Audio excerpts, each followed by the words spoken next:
Welcome back to KT's podcast. This is your host, Kaleigh Tingelstad. Today I'll be talking with Dr. George Henderson.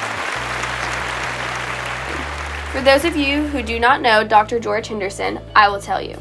Dr. George Henderson is an OU professor and former dean of the College of Liberal Studies.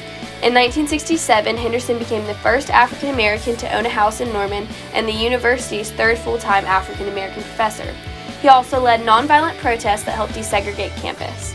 I've asked Dr. Henderson here today to talk about the recent hunger strike that the Black Emergency Response Team, or BERT, participated in. The students conducted a sit-in at Evans Hall from Wednesday, February 26th to Friday, February 28th. BERT had a list of demands for the university, of which included a multicultural center for all marginalized groups, mandatory equity training for faculty, a diversity training course for incoming and transfer students, and for Provost Kyle Harper to resign. BERT and Interim President Harris agreed on a list of terms that will be sent to the Board of Regents to be reviewed next week. Now we are going to hear from Dr. Henderson. Thank you for meeting with me, Dr. Henderson. What are your thoughts on the students demanding a multicultural center for marginalized groups? If you have a center where all the marginalized people go and feel safe, then what's the purpose of having a campus and we say that our campus is diverse and inclusive? That's counterproductive to what we started out to do. Initially, we were idealistic, the students were idealistic. We want the entire campus to be our safe spaces. And that's what they were negotiating for, opening up, not closing off.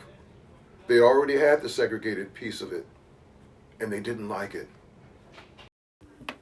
Do you believe that history could be repeating itself? History's not repeating itself, history's unraveling itself. Because remember now, the students started out to open up the campus. Mm-hmm. Now the students are saying they don't feel safe. So they want their safe spaces on campus. So that's a total reversal of what we wanted before. Mm-hmm. Be careful what you wish for. If we got that, then the question becomes, during those hours in which you're spending in a center, where is the interaction with people, with your allies even? I understand people needing their spaces. I do. But I can't understand putting all marginalized people in a building. You know what marginalized people are?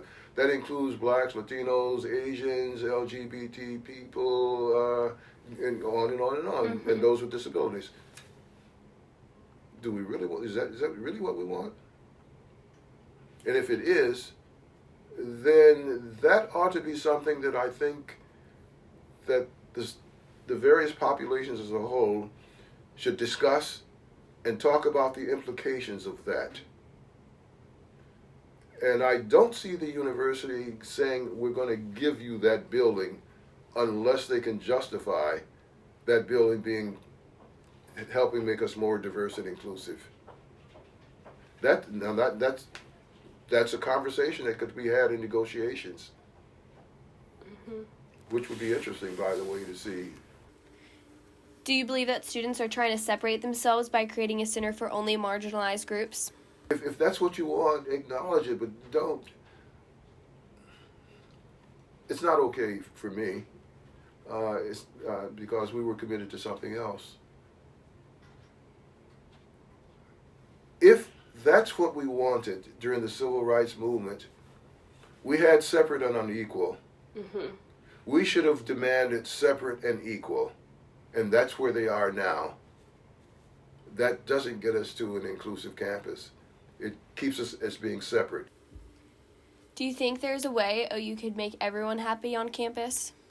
Never. Not it doesn't happen in families, and we say we're a family, mm-hmm. and this is a much larger family than the families that we grew up in. No. But in families, you do indeed come to some consensus that we occupy a space called our home, maybe. And there will be times in which we will disagree. And there will be times in which some of us have our own rooms, we'll go to that room, but we don't then say we feel unsafe in that house. Mm-hmm. These are the conversations that we ought to have here. If we truly want to be a family, we know members disagree all the time. But the house itself the kitchen shouldn't be just for one group, nor the family room for another group, or the dining room. No, come on.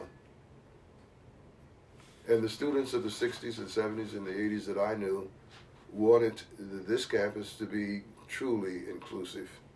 Mm-hmm. Now, what the students are asking for is the third piece of it, justice. They want equality, equity. That's different. But you don't get equality in a separate space, living space. Do you believe that the Multicultural Center will be open to all students on campus? No, it wouldn't be open to everyone. Mm-hmm. It would be open only to the marginalized people because that's what they want. Legally, I don't think you can do that. That's segregation and discrimination. You can't legally say it's just for marginalized people. Think of it as the bus. Rosa Parks refused to move to the back of the bus, which was our place, because she said the entire bus, I have a right to the entire bus. Now we have students saying we want to move to the back of the bus. So they really want to truly have conceivably two societies and two schools in one. But then there's more than just black and white. What about the Asians? What about the Latinos? Mm-hmm. Some people buy into the concept of white privilege and power. Well, and you say that you're never going to get enough. You're never going to be equal there. So what are you saying? You have no privilege? Initially, we had a concept called black power. That means black people are powerful. Your community, you build your community. In fact, Tulsa had the equivalent of a black community, had its own banks and everything. That was black power. Now students say they have no power. They blame white people who are proud, who have privilege and power. Go figure. Mm-hmm. I have power. I have privilege. I acknowledge it. They acknowledge it too when they need help. Mm-hmm. I guess I don't want us playing those crazy games here. I want us, at least in this space, in this place, talk about the implications of our words that we use. And I think, kind of think about that too. I think it's important to not talk in separate groups. Talk together. If we're going to be an inclusive group, we have to speak to one another. Mm-hmm. We have to interact with one another.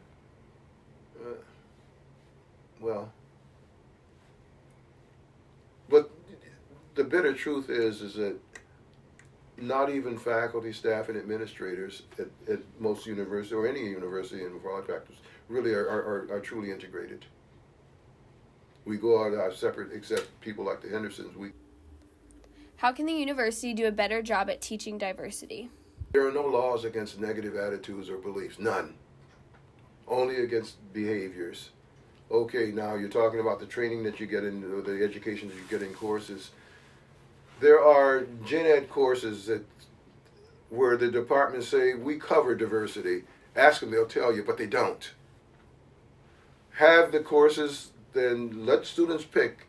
Don't have an extra course that you add on. One of the gen ed courses should be, or all of the gen ed courses, if you want to do it that way, should have components, but they can't teach their courses that way. Maybe I'm getting around to this. There's only one department that was approved by the Regents for Higher Education to focus on racial discrimination and the other isms. That's the Human Relations Department. At least the gen ed courses ought to not, we have women in gender studies. They say that they teach diversity. They teach women and gender studies. We have African and African American studies. They say they teach diversity. They teach African and African American studies. We have, and you see where we go with this. Mm-hmm. In human relations, we say we teach those things, the diversity we do. Well, have the gen ed, have the requirements in gen ed that you'll have that in there. It's a catch-22. If you add another course, and you say they're concerned about students who come from families where income is very, very scarce, and you add one more course, you're adding to their burden. Mm-hmm. I wonder if students have thought about this. If you're going to have a required course, will they get credit for it? And you can't make them take a required course and not get credit for it, or can you? I guess you can. How do you feel about the incidents of professors saying that word in class? I don't believe that you can write someone off because they improperly use a word or say something and assume that they're being offensive. And to say that you should know, my answer to that, you should know, no, you don't know. If the university had a course they were exposed to all of this, then you should know. It's like getting a driver's license. You can't say, gosh, I didn't know that. The officer says, well, you should have known. You got the driver's license. So all of our one gen ed course should be that course that they should know.